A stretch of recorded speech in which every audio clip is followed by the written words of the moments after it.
Sean a, bienvenidos sean a este curso de infracciones y sanciones, uno de los que más nos piden aquí en la asociación y de los que más nos gusta dar, ¿no? Entonces vamos a empezar, vamos a hacer un pequeño resumen de qué son las infracciones, qué son las sanciones. Si tienen alguna duda, déjenla ahí en el chat o al final para poder resolverla.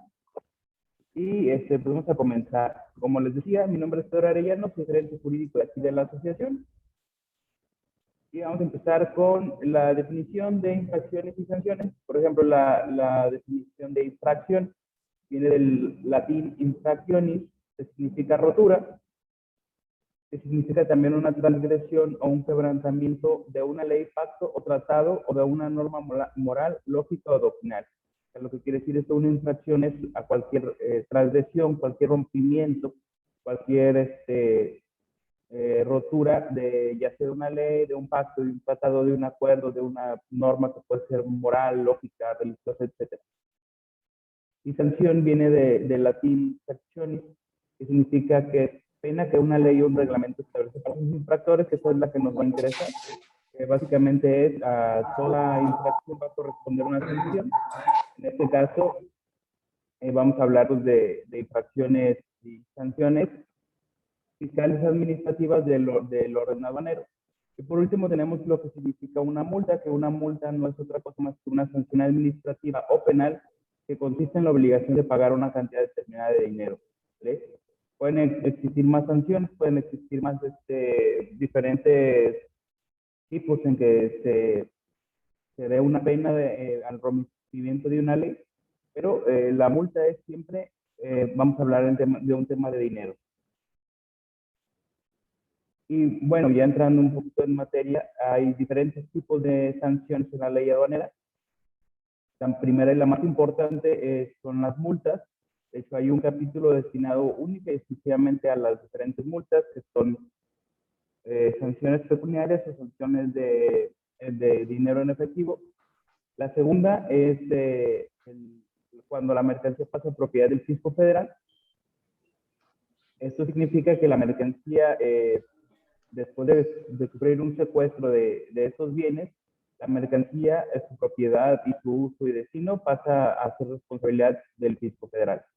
La tercera es una cancelación de autorización. Esta puede ser una patente de agente aduanal, una autorización para operar como recinto fiscalizado, una autorización para operar un prevalidador, etc. Y la cuarta, que no es una sanción en sí, pero es un tipo de medida cautelar, es el embargo precautorio. Esta es una medida que es, digamos, es momentánea para una de dos, garantizar el interés, garantizar el interés fiscal y segundo, para evitar que la mercancía entre al país y pueda causar algún daño por la falta de algún permiso, etcétera. Entonces, esos son los tipos de sanciones, los cuatro tipos de sanciones que existen en la ley aduanera. Multas, recordemos, siempre es dinero en efectivo, dinero en una cantidad. La propiedad de la mercancía pasa al fisco federal, la cancelación de autorizaciones y el embargo precautorio, que más que una sanción, es una medida cautelar, ¿no?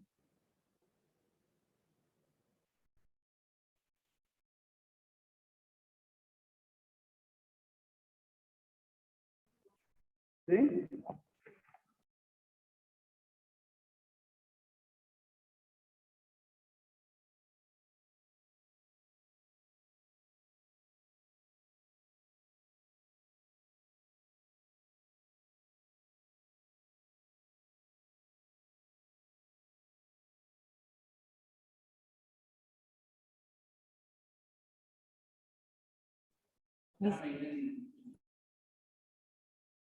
Nos están comentando que hay problemas con el audio. En un momento regresamos al evento. Denos unos minutos, por favor.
estas nuevas puntas. Bueno, estábamos viendo que había 4 tipos de sanciones en la ley aduanera. Ya la revisamos, son las multas, sanción de dinero, la mercancía pasa a propiedad del fisco federal, se cancela una autorización o embargo precautorio. Todas estas infracciones y sanciones deben tener un origen. El origen se da en los artículos, principalmente nos vamos a enfocar un poquito más a las infracciones y sanciones pecuniarias, o sea, de dinero, y el embargo precautorio. Todas estas tienen el origen en los artículos del 150 al 153 de la ley aduanera. Ahí es donde nos dice los procedimientos administrativos que existen, cuáles son los requisitos y cómo se deben desarrollar. ¿Vale? Entonces, el artículo 150, que es el primero, es el que nos dice qué va a pasar cuando las autoridades detecten alguna irregularidad. Lo primero que van a hacer es van a levantar un acta de inicio de procedimiento administrativo en materia aduanera. Eso significa un acta de PAMA. ¿Cuándo? Y te dice cuando se dé alguno de los supuestos de embargo precautorio del 151. El que establece el procedimiento, el inicio del procedimiento es el 150 y el 151 es el que te dice cuáles son las causales de embargo precautorio. El 150, más que otras cosas, te da las formalidades de qué debe de llevar el acta de inicio de procedimiento y te dice que se tiene que, 1, identificar la autoridad que practica la diligencia. 2, tiene que hacer una narrativa de hechos y circunstancias que motivan el inicio del procedimiento. 3, descripción, naturaleza y demás características de la mercancía. Esto para llegar a una clasificación arancelaria en dado caso que se necesite. Y 4, la toma de muestras de la mercancía cuando sea necesario y otros elementos probatorios, o sea, alguna investigación, alguna documentación, inclusive en algunos casos de embargo precautorio se necesita la orden directa de una autoridad central. Entonces, todo esto es lo que tiene que tener el acta de inicio de procedimiento administrativo en materia aduanera. ¿Vale? El 151 el artículo que te dice cuándo va a proceder el embargo precautorio. El embargo precautorio, como todos sabemos, es una de las cosas que más nos preocupa como agencias aduanales, y es algo que a veces es muy fácil caer en ellos. Vamos a tratar de hacerlo un poquito rápido, pero sin dejar de ver todas las causales de embargo. ¿Vale? Primero es cuando las mercancías se introduzcan a territorio nacional por lugar no autorizado. ¿Cuáles son los lugares autorizados? Las aduanas en el país.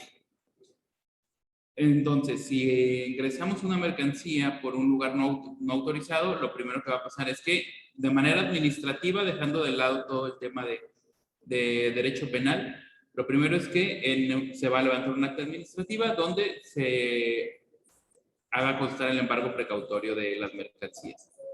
Segundo supuesto es cuando la mercancía extranjera en tránsito internacional se desvíe de las rutas fiscales o sean transportadas en medios distintos de los autorizados, tratándose de tránsito interno. ¿Qué quiere decir esto? Mercancías en tránsito internacional prácticamente se desvía de la ruta o se transporta en un medio distinto al que se le autorizó. Siguiente supuesto es cuando se trata de importación o exportación prohibida. Todos sabemos cuáles son las mercancías prohibidas. Pueden ser desde amapola, marihuana, semillas de estas mismas, jugos, preparaciones para fumar, huevos de tortuga o de caguama, pieles de tortuga o de caguama. O sea, cuando sea una mercancía prohibida, en la primera parte también se va a levantar un acta de PAMA, además de las demás implicaciones legales que se pueda tener, ¿no? Por ejemplo, traer mercancía prohibida como amapola o adormidera o marihuana, aparte del embargo precautorio, eso quedaría en la parte de comercio exterior, sería desarrollar el proceso penal también.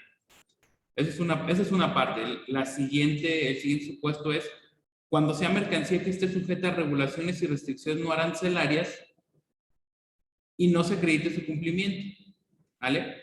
Si no acreditamos el cumplimiento de la regulación y restricción no arancelarias, entonces lo que va a pasar de manera inmediata es un embargo precautorio. Segundo caso, que no acreditemos el cumplimiento de las normas oficiales mexicanas, siempre y cuando sean normas oficiales mexicanas de las que se cumplen con algún documento. Por ejemplo, un certificado de calidad, un certificado de energía, etc. Si son normas oficiales mexicanas de información comercial, esas no causan embargo precautorio en estos casos, ¿vale? Siguiente es que se omite el pago de las cuotas compensatorias. Si no se pagan las cuotas compensatorias, entonces también vamos a ingresar, va a haber un embargo precautorio. ¿Cómo puede pasar esto? Que nos equivoquemos de fracción, haya un cambio de fracción arancelaria y eso nos conlleve a cumplir con una cuota compensatoria. Como obviamente no se cumplió, entonces lo que va a pasar es que además del dato inexacto que ya tenemos, vamos a tener ahí una cuota compensatoria. ¿Vale? Y luego dice, tratándose de las normas oficiales mexicanas, sería el último supuesto, normas oficiales mexicanas de información comercial, solo procederá el embargo cuando el incumplimiento se detecte en el ejercicio de visitas domiciliarias o verificación de mercancías de transporte. O sea, de acuerdo con las normas oficiales mexicanas, estas se deben de cumplir en el punto de venta o en la entrada al territorio nacional, ¿no? Entonces dice, si yo te reviso en el transcurso, o es una verificación de mercancías en transporte, o en el punto de venta, que sería una visita domiciliaria, y no la estás cumpliendo, solo en esos dos casos va a acreditarse el embargo precautorio, ¿vale? Si es cualquiera de las otras normas, en cualquier momento, pero las de información comercial solo en visitas domiciliarias y en la verificación de mercancías en el transporte. Siguiente es, el supuesto es cuando no se acredite con la documentación aduanera correspondiente que se sometieron a los trámites previstos en la ley. O sea, cuando la mercancía no tenga pedimento, uno, o cuando la mercancía no tenga una factura, o cuando no tenga una nota de venta expedida por la autoridad, ¿sale? Son los tres documentos con los cuales se acredita la legal estancia de la mercancía. Pedimento, factura, o CFDI más bien, en términos correctos, o nota de venta expedida por la autoridad. Si no contamos con ninguno de esos tres, entonces va a haber un embargo precautorio. Eso ya sea para, o sea, que acreditemos la legal estancia dentro del territorio nacional o para la internación en franco región fronteriza, en el mismo caso. Y nos habla por ahí que en el caso de pasajeros, el embargo precautorio solo va a proceder respecto de las mercancías no declaradas. O sea, ya sabemos que tenemos nuestro equipaje, nuestro excedente, y lo que no se declare, sobre eso va a ir el embargo precautorio. Otra que es muy importante, que es muy socorrida por la autoridad, es que cuando se dé el reconocimiento aduanero, esto hay que tener mucho ojo, solamente cuando se dé el reconocimiento aduanero o verificación de mercancías en transporte, porque obviamente la verificación conlleva después un reconocimiento, se detecte mercancía no declarada o excedentes más de un 10% del valor total declarado en la documentación que ampare las mercancías. Hay una diferencia muy grande entre mercancía no declarada y mercancía excedente. Mercancía no declarada es que no viene contemplada en el pedimento, o que mercancía que venía y demás que nunca vimos. Y excedente es mercancía que sí está declarada, pero que no contamos bien. Entonces, hay que tener mucho cuidado porque es el 10% del valor. Si excedemos ese 10% de mercancía, ya sea excedente o no declarada, va a haber un embargo precautorio. El 5 me lo voy a brincar porque nunca se da. Es muy difícil que se dé. Es cuando se introducen dentro del recinto fiscal vehículos de carga que transporten mercancía de importación sin el permiso que corresponda para el despacho de las mismas. Entonces, no se da por lo general en la aduana aquí de Guadalajara, porque siempre los camiones deben de entrar, o por lo general entran vacíos cuando van a despachar mercancía de importación. Número siguiente, que también es muy importante, hay que tener mucho cuidado, es cuando el nombre, denominación o razón social o domicilio del proveedor en el extranjero, ojo ahí, proveedor en el extranjero, o domicilio fiscal del importador que se señale el pedimento o en la transmisión electrónica del aviso consolidado del 37, o sea, pedimento consolidado en el normal, sea falso, inexistente o cuando el domicilio señalado no se pueda localizar al proveedor en el extranjero, ¿vale? Si el proveedor en el extranjero no se puede localizar o el domicilio fiscal del importador es falso, inexistente o no existe, en ese caso va a haber embargo precautorio. Hay que tener muchísimo cuidado con los domicilios. Las últimas semanas me han estado hablando y me han dicho la misma consulta. Oye, mi cliente se cambió de domicilio, pero no me dijo. Oye, que mi cliente me acabo de enterar que se cambió de domicilio. ¿Qué puedo hacer? Por ahí el Código Fiscal nos da un lapso de 20 días donde no hay ningún problema. Esos 20 días, a partir que se cambia el domicilio, hasta 20 días después, esto no hay ningún problema. Se considera que el domicilio no cambia hasta después de esos 20 días.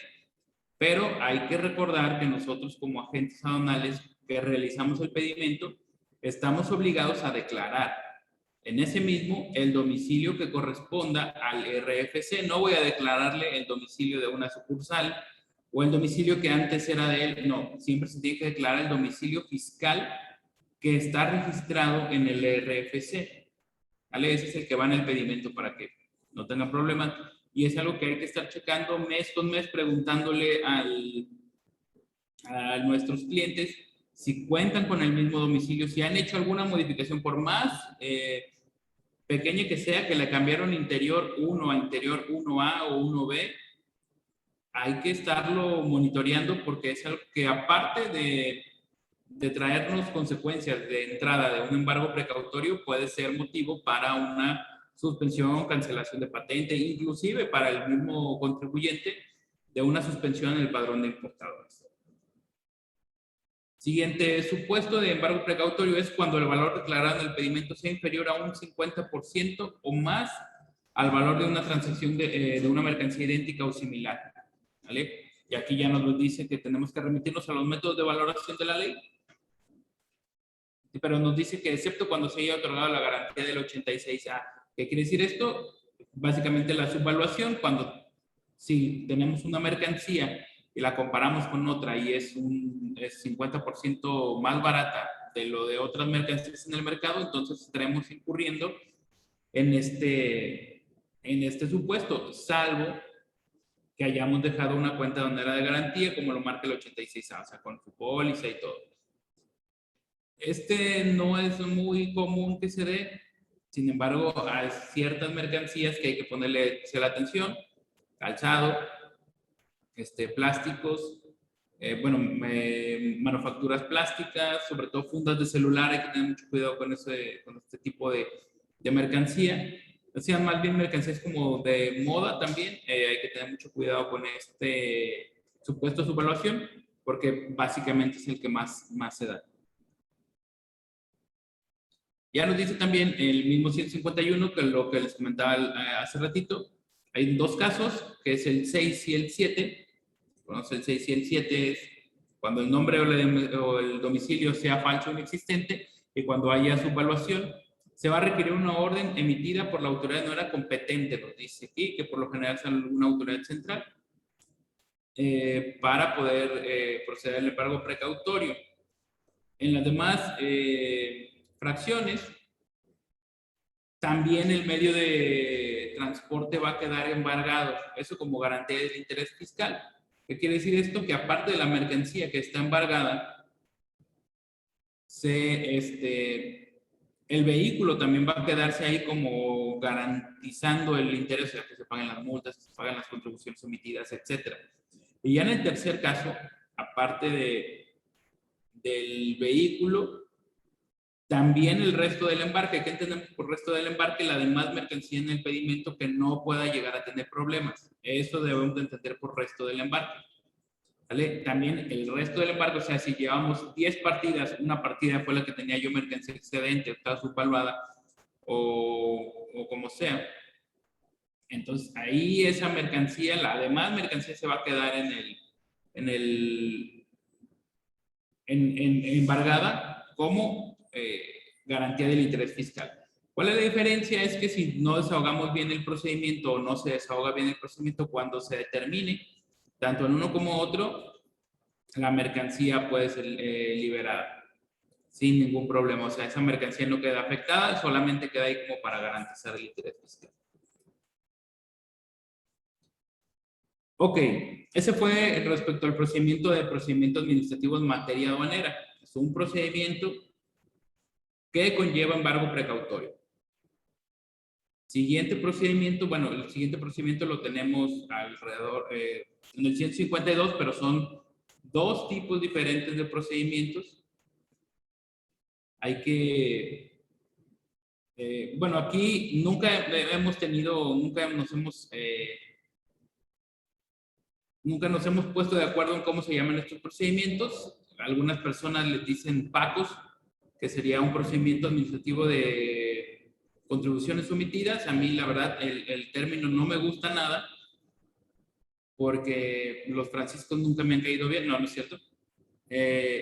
Nunca me ha gustado el término, porque no necesariamente son contribuciones omitidas. También puede ser, es un procedimiento que está destinado como para atender cosas que no sean tan graves. La Corte hace algunos años lo llamó como procedimiento administrativo en materia aduanera que no conlleva embargo precautorio, pero pues no le podemos poner no PAMA. Entonces no hemos decidido bien cómo es el nombre, pero vamos a entender que es el procedimiento conforme al 152 cuando no hay embargo precautorio. ¿Vale? O si le quieren seguir diciendo PACOS, pues no hay ningún problema. El 152 se va a separar en varios puntos y vamos a tratar de identificarlos. El primero es, tiene que venir de una visita domiciliaria o una verificación de mercancía de transporte o reconocimiento aduanero. O sea, tiene que venir de alguna facultad de comprobación, ¿vale? Y nos dice, si en cualquiera de estos momentos nos encontramos que es una mercancía difícil de identificar y que va a requerir la toma de muestras, entonces, en ese caso, o sea, vamos a levantar el acta de muestreo conforme a los artículos convenientes, pero dice, si una vez que se realice el examen o el dictamen técnico, notamos alguna irregularidad, pero esto no va a conllevar un embargo precautorio, entonces vamos a iniciar ya un procedimiento, ¿vale? El primero es mediante toma de muestras. Hay una toma de muestras, se detecta que hay algún problema y la autoridad va a tener un plazo de 6 meses contados a partir de que levantó el acta de muestreo. Va a tener 6 meses contados para notificarle al contribuyente un escrito de hechos y omisiones en el cual le va a decir, ¿sabes qué? La mercancía que trajiste o la mercancía que importaste en su momento tiene este problema. No sé, tiene un dato inexacto, no la clasificaste bien, tuviste que haberle puesto esta fracción arancelaria, etc. Hay una omisión de contribuciones, pero el problema no alcanza para que te embarguen la mercancía o para que te lo pudieran haber embargado. Entonces, en ese caso, te va a decir, ok, te voy a notificar tu escrito de hechos y omisiones y esto es lo que nosotros detectamos. Ok. Después de que te levanten ese escrito de hechos y omisiones, nosotros, el mismo 152 lo dice, vamos a tener 10 días hábiles. Ojo aquí. En todos lados, en la ley, en las reglas, en los diferentes leyes fiscales, se menciona solamente el término días, ¿vale? Cuando nos diga días nada más, yo aquí lo señalé como días hábiles, cuando nos diga nada más días, vamos a entender que son días hábiles. Salvo que la misma ley, reglamento o regla nos diga días naturales, entonces vamos a entender como días naturales, vamos a contar todos, pero si no, son hábiles, no contamos a los domingos ni días festivos, etc. ¿Vale? Entonces nos van a dar 10 días hábiles. ¿Para qué? Para que nosotros presentemos a las pruebas o o los pagos, o que le demos algún sentido a esa acta, ¿no? Que le demos una contestación a esa acta o a ese escrito de hechos y omisiones. Una vez que presentemos todo, la autoridad tiene que, algo que se llama, digamos, cerrar el expediente o causar el expediente. Entonces, a partir de ahí, la autoridad va a tener 4 meses para determinar, ¿vale? Entonces, estamos diciendo que un procedimiento de muestra se tarda alrededor de 10 meses o un poquito más o un poquito menos en dársele final. Una vez que termine, la autoridad va a emitir una determinante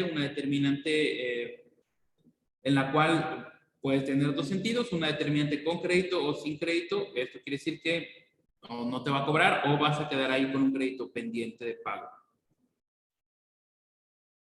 No se tiene que exceder ese plazo de la autoridad, esos meses están contados y son una obligación que está en la ley para las autoridades. El término de los 10 días ha sido muy discutido, inclusive se pueden presentar algunos señalamientos, pruebas que se presentan después y estas tienen que ser valoradas siempre y cuando no se haya determinado por parte de la autoridad. Pero el que sí es como a rajatabla es el periodo de 4 meses. Entonces, ese es el procedimiento cuando hay toma de muestras, ¿vale? ¿Qué pasa si la mercancía no? El siguiente procedimiento sería, ¿qué pasa cuando la mercancía no se le necesita tomar muestra, pero estamos detectando alguna infracción, una omisión de contribuciones sobre todo, o algún incumplimiento de una norma oficial mexicana de información comercial? Lo que va a pasar es prácticamente lo mismo, pero se va a levantar un acta de ese momento, ¿ok? Entonces, en estos casos, lo que va a pasar es que si detectamos que hay omisión de contribuciones, que es el caso más preciso, se va a levantar un acta circunstanciada de hechos, nos van a notificar la infracción y de igual manera nos van a dar 10 días en los cuales nosotros vamos a presentar nuestros alegatos. Y una vez que pasen esos 10 días, igual la autoridad tendrá 4 meses para poder emitir la determinante, y una vez emitida la determinante, pues ya tendremos diferentes opciones de defensa o de determinación. La última, que fue una de las reformas más importantes, 2013, si mal no recuerdo, en diciembre de 2013, cuando salió este último párrafo del 152, que nos dice, bueno, si en el acta de inicio o en el escrito de hechos, no creo que esto no es, aquí sí es, mero es. Dice, si en el procedimiento que detectemos no conlleva un embargo precautorio, no hay cuotas compensatorias por pagar omitidas, no existe embargo precautorio, dice, en esos casos, para evitar tanto trabajo en las aduanas, lo que tienen que hacer es determinar de manera directa. En los casos, por ejemplo, de dato inexacto, las de presentación extemporánea que se han estado dando mucho en los últimos días, las de COBE, esos procedimientos donde son multas muy simples, donde no hay omisión de contribuciones, ni embargo precautorio, ni nada, no tienen un grado de complejidad un poquito más allá. Nos dice, bueno, todas esas determinadas directas, o sea, ahórrate el tema de darle 10 días, o sea, levanta el acta, dale 10 días y luego ten 4 meses para determinar.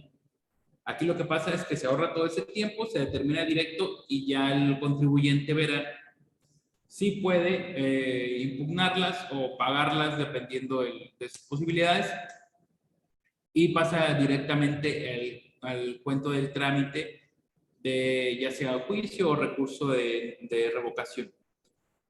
Esto para el caso. Entonces, vamos a ver que aquí en el 152 hay 3 procedimientos diferentes: cuando haya toma de muestras, cuando haya omisión de contribuciones y cuando se tenga que hacer la determinación de manera directa. Esos son los 3 procedimientos que hay en el 152. En el 153, que no sé por qué aquí los legisladores hicieron el 150, pues que hay que levantar el acta, el 152 y el 151, que es embargo precautorio, y el 152 como que dijeron, bueno, hay que ponerlo ahí en la mitad como para confundir a la gente, porque el 153 en realidad es el procedimiento para para el 151. Entonces, nos dice, si hay embargo precautorio, nos vamos a remitir al 153. Y de igual manera, nos dice aquí que se va a levantar el acta. Cuando hay embargo precautorio, se va a hacer constar las razones y motivos del embargo. Y de igual manera, se le van a dar 10 días al interesado para que ofrezca pruebas y ofrezca alegatos. Y de igual manera nos dice que se va a hacer de conformidad con el 123 y 130 del Código Fiscal, que no es otra cosa más que decir que se van a aceptar todas las pruebas, excepto la testimonial a cargo de la autoridad, la confesional a cargo de la autoridad. Y después de esos 10 días, de igual manera, nos dice el 153 que, que la autoridad va a tener 4 meses para determinar para emitir una determinante donde ponga fin al procedimiento, ¿no? Salvo por ahí algunos pequeños párrafos del 153. Aquí obviamente tenemos que recordar que la mercancía está embargada. Entonces, tanto a la autoridad como a los importadores, exportadores y agentes aduanales, lo que más les importa es que esa mercancía pues, no esté embargada. ¿Ok? Entonces, el mismo 153 nos da a veces algunos motivos o algunos supuestos para que en vez de que la mercancía quede embargada ahí, se pueda obtener de manera rápida para evitar lo de los 10 días, ¿no? Lo que vamos a hacer aquí es que hay que checar de entrada si son cuotas compensatorias omitidas, pues lo único que hay que hacer es pagarlas igual si es un tema de subvaluación o es un tema de mercancía excedente o no declarada, también lo único que hay que hacer es hay que pagar los impuestos y ya digamos que se elimina el supuesto o la causal de embargo. Lo más complicado van a ser, en este caso, las regulaciones de restricción no arancelarias.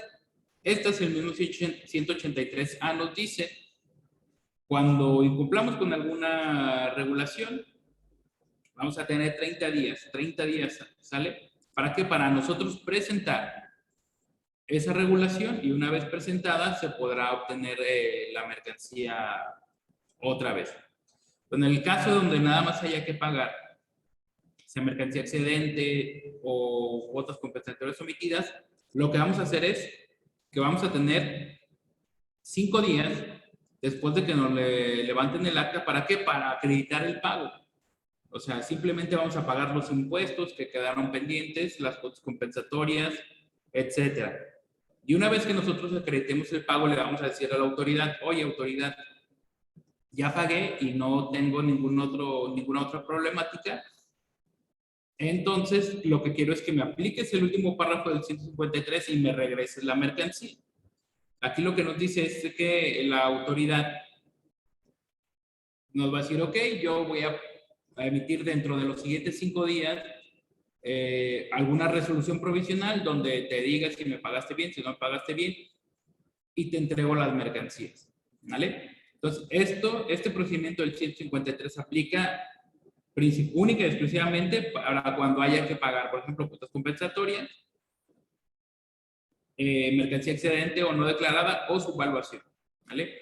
Entonces, básicamente el 153 nos dice, es el mismo procedimiento que el 152, te levanto el acta, te doy 10 días y luego yo tengo 4 meses para determinar. Pero dentro de los 10 días, que son nuestro periodo de pruebas y alegatos, podemos nosotros obtener una resolución provisional. ¿Para qué?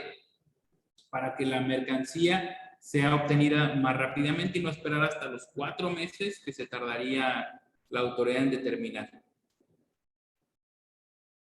Bueno, lo de las mercancías prohibidas. Hasta aquí serían los procedimientos administrativos.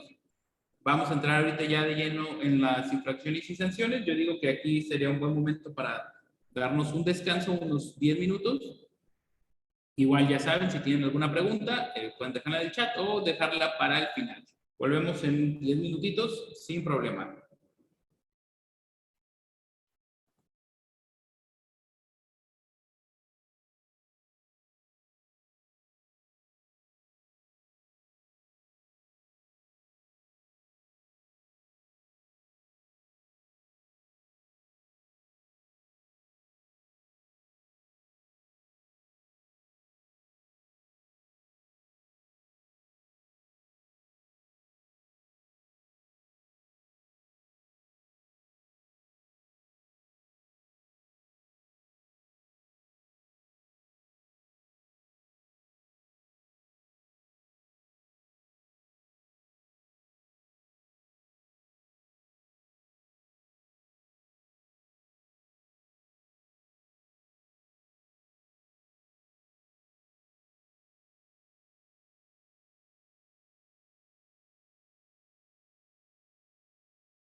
Les recordamos a todos que estamos tomando un breve receso de 10 minutos, como lo comentó el expositor Pedro Arellano. A las 10:50 volvemos con ustedes. Gracias.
Regresamos.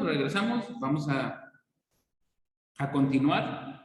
Pues ya vimos los procedimientos administrativos. Principalmente dijimos que vamos a separarlo en dos. El procedimiento administrativo en materia aduanera, el que conlleva embargo precautorio, que se conoce como PAMA, y el procedimiento administrativo que no lleva embargo precautorio, que podemos encontrar varios, que es cuando hay solamente omisión de contribuciones, incumplimiento de norma oficial de información comercial, cuando debe de tomarse muestra, cuando hay una muestra de mercancía porque la mercancía es difícil de identificación, o el último y el más reciente es cuando no hay ni embargo precautorio, ni cuotas compensatorias omitidas, ni impuestos, y se determina de manera directa. Todos estos procedimientos van a derivar de alguno de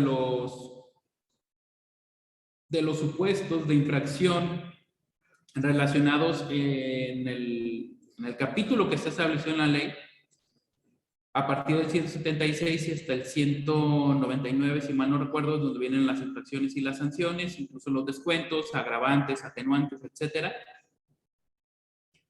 Vamos a enfocarnos en las que pasen más, digamos, en las que son más recurridas, tanto aquí en la operación como las que me ha tocado ver. Básicamente, vamos a enfocarnos en las del 176, en ese tipo de infracciones y en ese tipo de multas. Y en las del 184, la del 176 es por presentar mercancía a importarla o exportarla, ¿sale?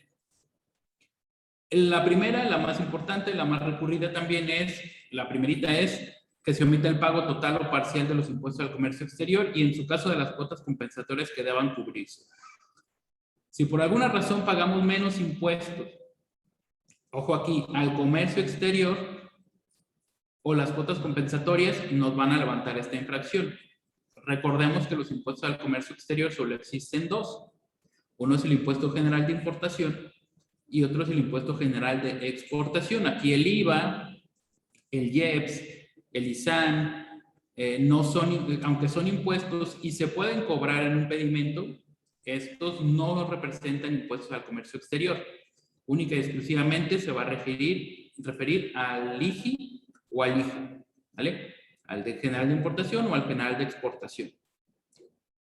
La multa para este tipo de infracciones del 130% al 150% de la cantidad de impuesto omitido, ese va a ser nuestra determinante de multas. Ahorita vamos a explicar un poquito por qué se manejan los rangos.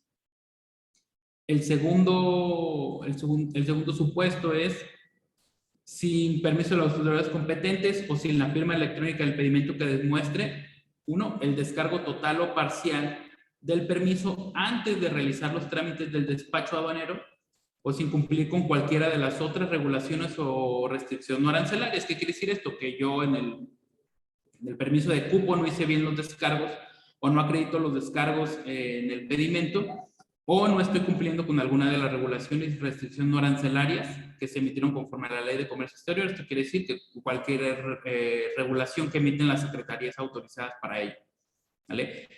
En este caso, la multa, si mal no recuerdo, va a ir de un 70 a un 100% del valor comercial de la mercancía. Siguiente punto es, bueno, en este punto segundo, aparte de la multa, va a conllevar otra sanción que va a ser el embargo precautorio, ¿vale? La tercera es cuando la importación o exportación esté prohibida.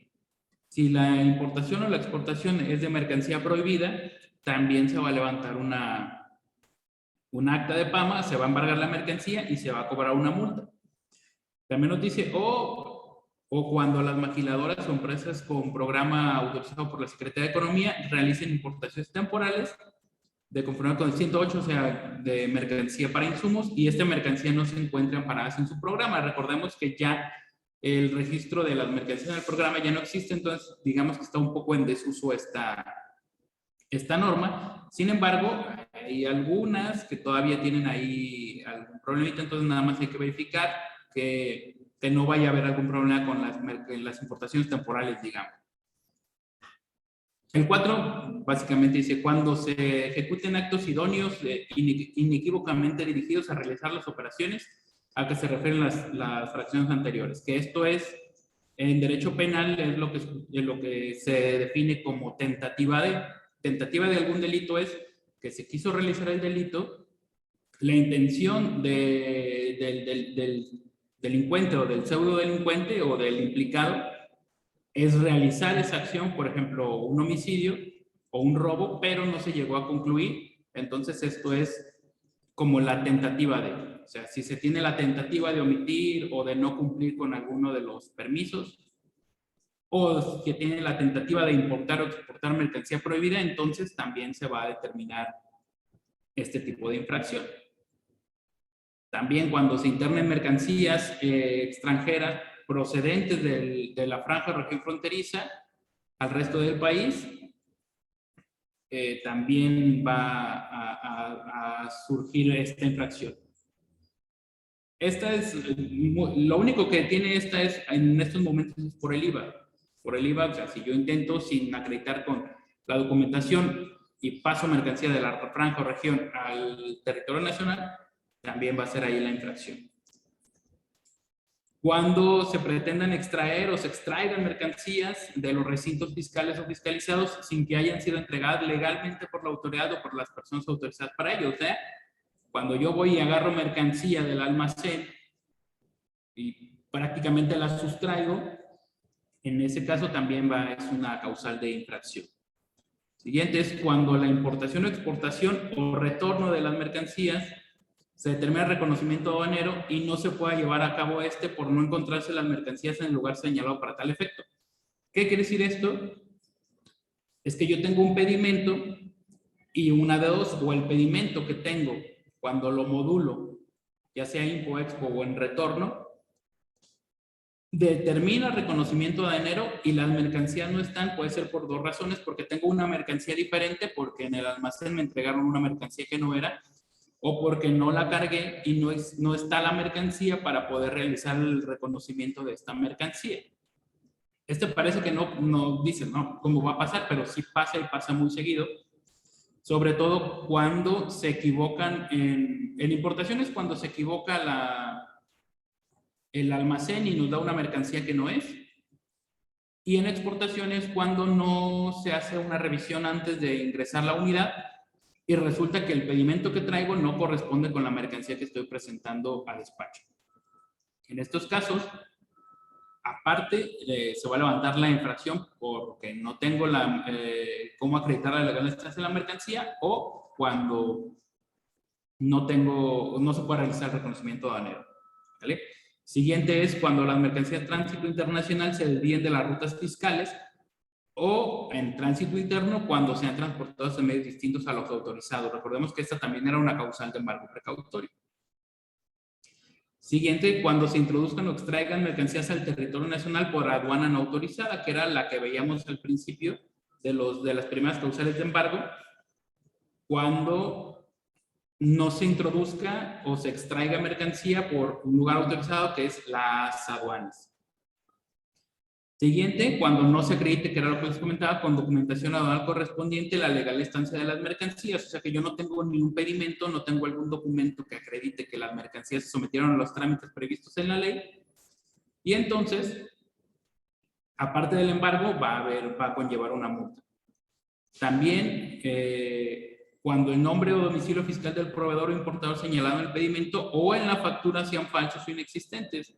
Volvemos al mismo punto, el tema del domicilio fiscal no corresponde, entonces aparte del embargo precautorio también va a haber una infracción o una sanción. Las multas aplicables, no vamos a entrar tanto en detalle, siempre va a haber un rango, por ejemplo, la multa del 130 al 150% de los impuestos al comercio exterior emitidos, cuando no se haya cubierto a lo que corresponde a pagar. Esto es la multa de la fracción primera, o del 70 al 100% del valor. Porque hay un rango, incluso la ley aduanera es una de las pocas leyes que te marca una cantidad en dinero o en pesos cuando hay alguna multa. Por lo general, en todas las leyes se maneja ya sea una unidad de pago, que puede ser el salario mínimo o pueden ser los UDIs, etcétera. Pero la ley aduanera es de las pocas leyes que te manejan. Primero vamos a hablar sobre ese tema, una cantidad. De hecho, si checamos la ley al principio, pues las multas cuando tienen dinero son muchísimo más bajas. Esto conlleva que, de acuerdo con el Código Fiscal, la autoridad debe de emitir una actualización de estas multas, porque obviamente no es lo mismo los 100 pesos que yo tenía en 2015 a los 100 pesos que tengo en 2021. Entonces, lo que tiene que hacer la autoridad es empezar a actualizar esas cantidades cuando estén en pesos y publicarlas en algún medio que la gente lo pueda ver. ¿Y cómo pasa esto? Se hacen las actualizaciones y en el anexo 2 de las reglas se publican las cantidades actualizadas en la ley aduanera. ¿Vale? Las otras multas son multas que van en un porcentaje, ya puede ser de los impuestos omitidos o del valor de las mercancías. Aquí vamos a tener dos tipos, digamos, valor comercial o valor en aduana, dependiendo el tipo de infracción es el valor que vamos a tomar. Por lo general siempre se toma el valor comercial, salvo en algunas ocasiones donde la ley lo marca, o sea, tiene que hacer la diferencia o valor comercial o valor en aduana. Incluso en muchas dice valor declarado o el valor comercial. El valor declarado lo vamos a entender como el valor en aduana. ¿Ok? ¿Por qué entonces hay un rango? Ahora sí, volviendo al punto de inicio, ¿por qué entonces hay un rango cuando nos dice multa de tanto a tanto?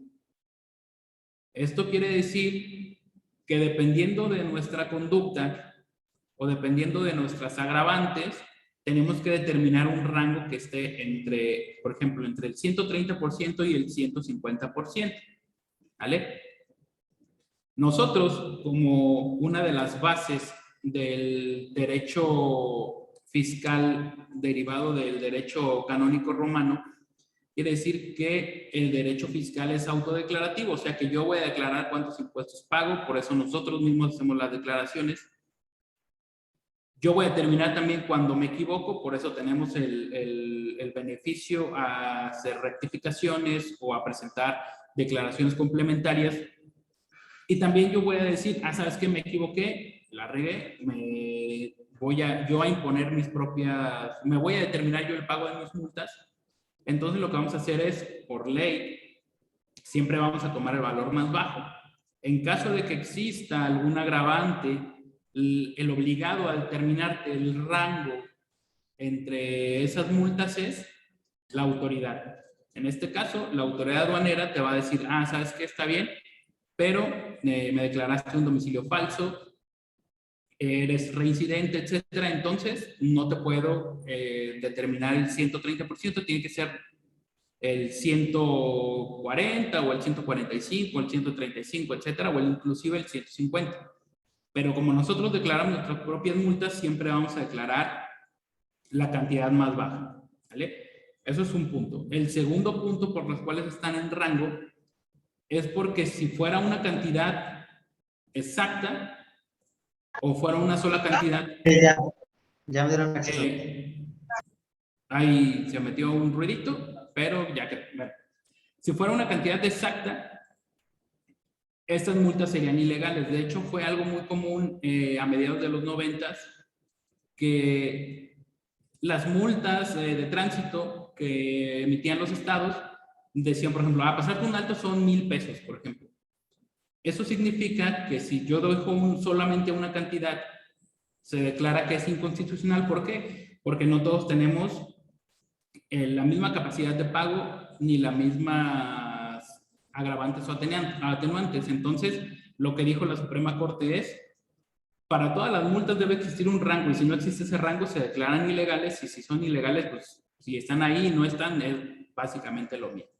Entonces, el segundo punto por las cuales existe ese rango de las multas.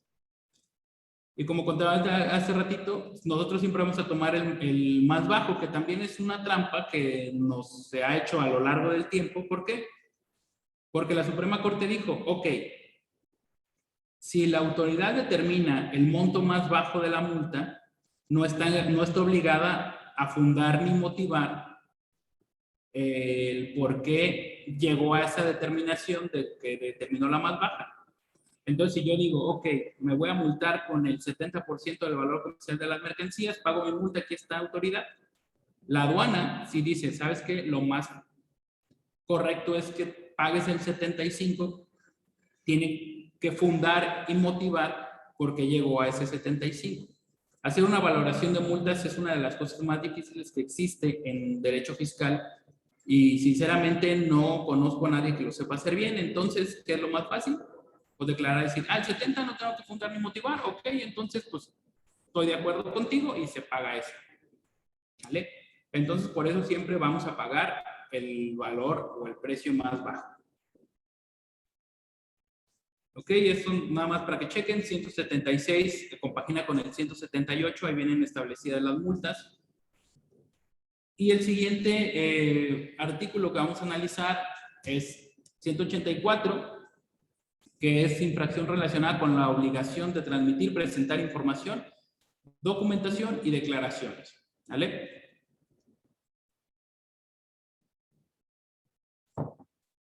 Entonces aquí básicamente son multas simples. Las que acabamos de ver son multas un poquito más graves que casi todas, si no es que todas, llevan un embargo precautorio. Digo casi todas porque salvo la de omisión de contribuciones, esa no lleva un embargo precautorio de manera directa. Y estas multas son multas simples que nada más es una multa que se va a desahogar por lo general con el procedimiento del 152 último párrafo, que es la determinación directa. ¿Vale? Entonces, ok,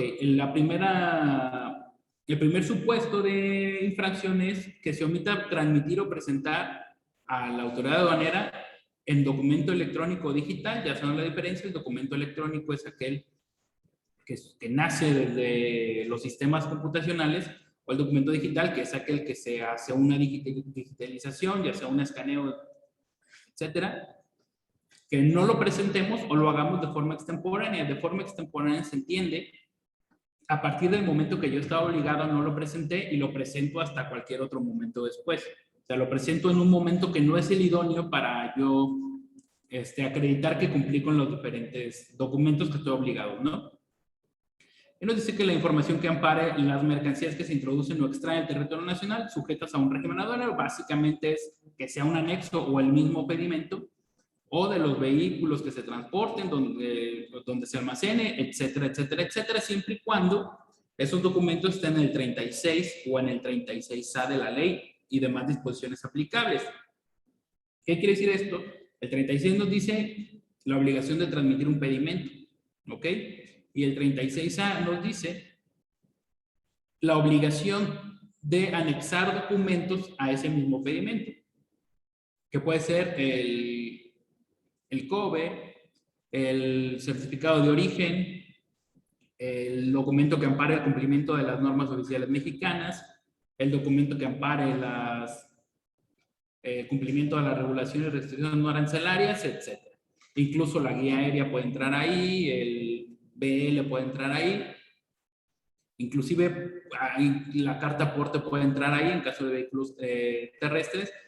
Todos esos documentos que están contemplados en el 36, que es el pedimento del 36A, que son sus anexos, si lo transmitimos, si no lo transmitimos, perdón, o lo hacemos de manera extemporánea, en este caso nos van a infraccionar con la fracción primera. La fracción primera es la que ha sido más recurrida últimamente desde que se instauró el documento de operación para el despacho aduanero, conocido como DODA, o el PITA, son los que más han sido recurridos. ¿Por qué? Porque yo presento un documento que no corresponde y al momento de presentarlo digo, caray, este no es el documento, déjame presentar el otro. Y cuando hacemos ese cambio de documento es cuando nos infraccionan con esto. Le dicen, ¿sabes qué? Me presentaste de manera extemporánea el pedimento fulano o el pedimento mengano. Es el que ha sido más recurrido. De hecho, es un detalle para que pongan especial atención en sus operaciones que están realizándose por PITA, para que verifiquen que operación que tienen activada es la que van a despachar. En ese momento, antes de entrar al módulo, antes de pasar a módulo, hay que revisar que está activada la operación, porque nos ha pasado que la revisan y a los 5 minutos después ya les cargaron otra operación y eso conlleva que se desactive la operación y luego les levanten multa de presentación extemporánea. ¿Vale? La siguiente infracción sería que se omita presentar documentos o informes requeridos por las mismas autoridades aduaneras dentro del plazo señalado en el requerimiento o por esta ley. Esto es muy, no es tan visto, pero es cuando le piden a uno, alguna autoridad, ¿sabes qué? Mándame estos documentos, mándame estos pedimentos, mándame estos certificados de origen, y yo no lo hago dentro del plazo que me marca el mismo requerimiento. Entonces sería una omisión de presentar también los documentos e informes. La siguiente es transmitir o presentar esos informes o documentos a los que se refieren las dos fracciones anteriores con datos inexactos, falsos u omitiendo algún dato. Aquí también está como está como muy sellado porque no de cualquier documento, única y exclusivamente de los datos que están contenidos en el anexo 19, si mal no recuerdo, que son los que causan datos generales inexactos. Los que ya llevamos algo de tiempo, recordaremos que este mismo artículo antes mencionaba que aquellos que informen la información estadística de los pedimentos y que la autoridad los debe dar a conocer. De ahí el origen del anexo 19 y teníamos diferentes datos que se pueden levantar multas, que se conoce como en el argot como datos multables. Ya no existe eso de la información estadística, sin embargo se conserva la infracción y aparte de que se conserva la infracción, se conserva el anexo donde dice cuáles son esos datos, ¿sale? Son puros datos del pedimento, son como unos 40 y tantos, que hay que tener cuidado al momento de declarar. Básicamente son unidades de medida de tarifa, unidad de medida comercial, las cantidades, fracción arancelaria, cumplimiento de las normas, identificadores, régimen, etc. Son datos, digamos, importantes que deben de estar bien declarados en el pedimento. El siguiente sería que se omitan transmitir o presentar, o de igual manera lo hagan de manera extemporánea, la información que compruebe el cumplimiento de las regulaciones y obligaciones en materia de regulación y restricción no arancelarias. Esto quiere decir que yo no anexé el permiso, no presenté el permiso, no presenté la regulación, no presenté el aviso, etcétera, pero ese documento yo sí lo tenía, ¿vale? O sea, no lo presento, pero sí lo tengo. Y lo tengo con una fecha emitida con anterioridad a la presentación del pedimento a módulo. En estos casos, lo que yo voy a hacer es voy a entregarlo al momento de reconocimiento. ¿Para qué? Para que no me levanten un acta de PAMA. Porque si yo no compruebo el cumplimiento de las regulaciones, eso significa que me van a levantar un acta de procedimiento administrativo en materia aduanera y me van a embargar la mercancía. Pero si yo tengo el documento, simplemente lo presento y va a ser una presentación extemporánea de los documentos que comprueben las regulaciones y restricciones no arancelarias. También aplica para las normas oficiales mexicanas que su cumplimiento se acredite con alguna documentación, como puede ser un certificado de calidad o de energía, etc. Siguiente, se presenta a las autoridades aduaneras la información estadística de los pedimentos que se formulen grabados en medio magnético con información inexacta, incompleta o falsa. Este es uno que nunca se ha quitado y no creo que se vaya a quitar por los diferentes términos que se quieren llegar al despacho aduanero. Inclusive aquí puede estar enfocado en una obligación del agente aduanal de tener un sistema electrónico en el cual le puedan compartir la información a los diferentes clientes. Antes, los que ya tienen mucho tiempo aquí, recordarán que antes se le permitía al agente aduanal tener su expediente en un medio magnético, que básicamente eran esos como tipo acetatos viejos, donde ahí se podía guardar toda la información y en caso de que lo requiriera la autoridad, se los podía mandar. Tenías que hacer un registro y mandarlo para no tener todo el archivo de papel. Ahora ya con la información electrónica, estamos obligados también a tener nuestro archivo, pero digital. Incluso la gente aduanal tiene la obligación de que ese archivo pueda ser compartido con el cliente. En estos casos, esta misma información debe de ser exacta, y si yo tengo algún dato inexacto o algo incompleto, información incompleta o falsa, entonces voy a ser acreedor a una multa. Siguiente es el código de barras que esté mal impreso básicamente en el pedimento, o que este código de barras no se pueda leer. Eso significa que esté mal impreso, o que le falte algún dato, o que tenga algún dato de más. También es un motivo de multa. Digo, si ya no pasa tanto porque ya no se leen códigos de barras, pero los pedimentos todavía tienen su código de barras, su código de barras. Los códigos QR no entran aquí, pero digo, sigue pasando, pero ya no tanto.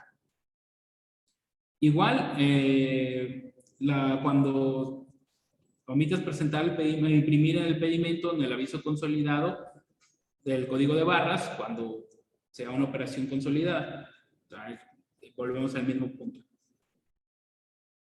El siguiente, digo, no pasa muy seguido, bueno, no muy seguido, pero es cuando omitas declarar la entrada o salida del país para los pasajeros, cantidades en efectivo, cheques, etc. ¿Sale?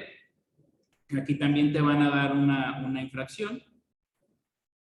Y bueno, esas son básicamente de pasajeros. No vamos a detenernos en eso. Las últimas son para las empresas de transporte, que no se transmite la información, se omita declarar las cantidades, etc. Y bueno, vamos a pasar a uno que también es una multa relativamente nueva ya casi con 8 años, pero es una de las que más problemas nos da. ¿Por qué? Porque es el error en COBE. Recordemos que el COBE o el acuse de valor es un anexo al pedimento que tiene su origen en el 59A de la ley aduanera, en la cual obliga al contribuyente que importe o exporte o que pretenda introducir o extraer mercancía del país a presentar una declaración donde se contemple la información relativa al valor y datos de comercialización. Entonces, por eso surge el COBE, para eliminar todas esas facturas que antes hacíamos y que sea todo en un mismo formato. Si yo transmito este documento con datos inexactos o falsos, ya sea información referente al valor o a la descripción de la mercancía, entonces voy a ser acreedor a una multa. Recordamos que la multa de sí es un poco alta, no es como un dato inexacto que ahorita está en 2,010 pesos. Si mal no recuerdo, está en 11,000, no, está en 22,000 más o menos. Queda ya con descuento del 50% en 11,450 pesos. Entonces, para que tengan mucho cuidado al momento de realizar los acuses de valor. Digo, sí llegó a pasar en su momento cuando surgió, incluso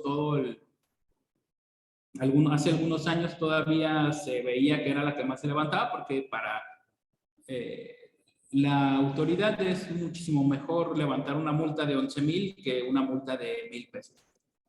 Entonces, hay que seguir teniendo mucho cuidado con esta.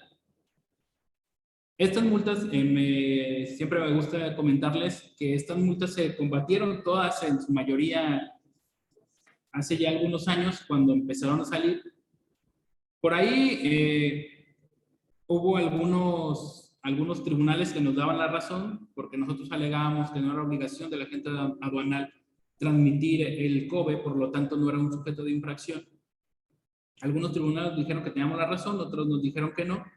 Nunca se llegó a una unificación de criterio y seguimos todavía con lo mismo. Se presenta uno y es un volado si se gana o se pierde. Pero siempre es recomendable que este tipo de infracciones se combata para ver si llega a haber alguna determinación o algún acuerdo entre el tribunal. Y ya para terminar, siempre me gusta también darles como un resumen de lo que es un procedimiento administrativo. que está contemplado entre el 150 y el 153 puede llevar, o como puede llevar embargo precautorio, sin embargo se desahogan casi de la misma manera, que es primero existe una facultad de comprobación fiscal o aduanera, ya sea un reconocimiento aduanero, o una auditoría, o una solicitud de documentación, o una verificación de mercancía en transporte, se determina una posible infracción. De ahí se nos da al contribuyente plazo de 10 días para presentar un escrito de pruebas y alegatos, y después de esos 10 días, dentro de los siguientes 4 meses, se va a emitir una resolución determinante de crédito fiscal. Aquí yo voy a tener la opción de presentar alguno de los medios de defensa, que es el recurso de revocación, el juicio de nulidad o el juicio de amparo. Regresándome un poquito, en el caso del último párrafo del 152, pues no existe más que la facultad de comprobación fiscal o aduanera, y nos pasamos directamente a la resolución determinante. Una vez que tenemos la resolución determinante y vamos a presentar alguno de los medios de defensa, siempre hay que tener en cuenta que el recurso de revocación es opcional, por eso viene ahí la línea que lo puede brincar. No es obligatorio, pero para el juicio de amparo sí se tiene que desahogar primeramente el juicio de nulidad, y el recurso de revocación queda como nada más si quieres. La recomendación es siempre, dependiendo del tipo de asunto, es si presentas o no recurso de revocación. Si es un asunto que se ve muy fácil o es un asunto que es meramente de procedimiento, sí se recomienda que sea recurso de revocación. Y cuando ya vas a entrar en temas más a detalle, más ríspidos, siempre se recomienda que se presente el juicio de nulidad. ¿Por qué? Porque a final de cuentas en el recurso lo va a atender una parte del SAT que quizás no vaya a ver lo mismo como lo ve un tribunal cuando estamos hablando ya de violación de procedimiento, etcétera. Y pues de mi parte sería todo, excepto la contestación de las preguntas que vayan a hacer. Aquí están mis datos, ahí está mi correo, me pueden mandar ahí cualquier consulta, cualquier pregunta, si tienen memes también mándemelos. Y quedo a sus órdenes para cualquier pregunta o duda que pueda surgir ahorita o posterior.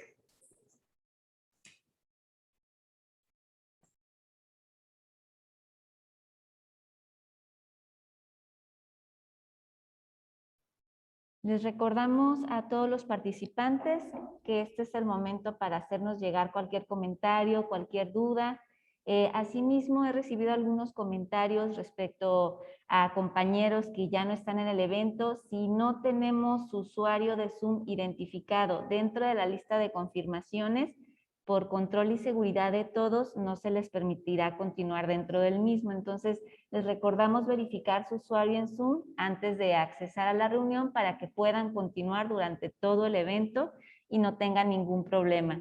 Y pues bueno, retomando esta sesión de preguntas y respuestas, estamos al pendiente. Pueden abrir su micrófono si alguno de ustedes lo desean.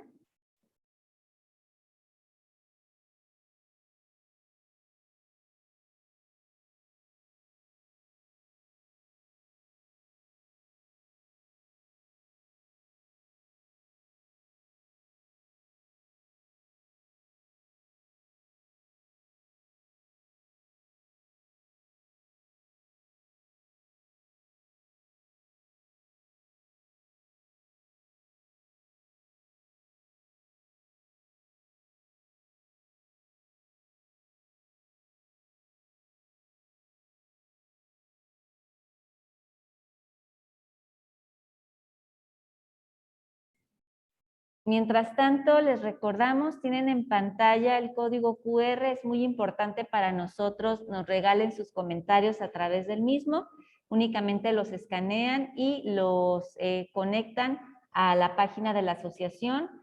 En la encuesta son únicamente 2 preguntas, también hay un breve espacio para comentarios o sugerencias de nuevos cursos, son bien recibidos cualquier comentario que nos quieran compartir.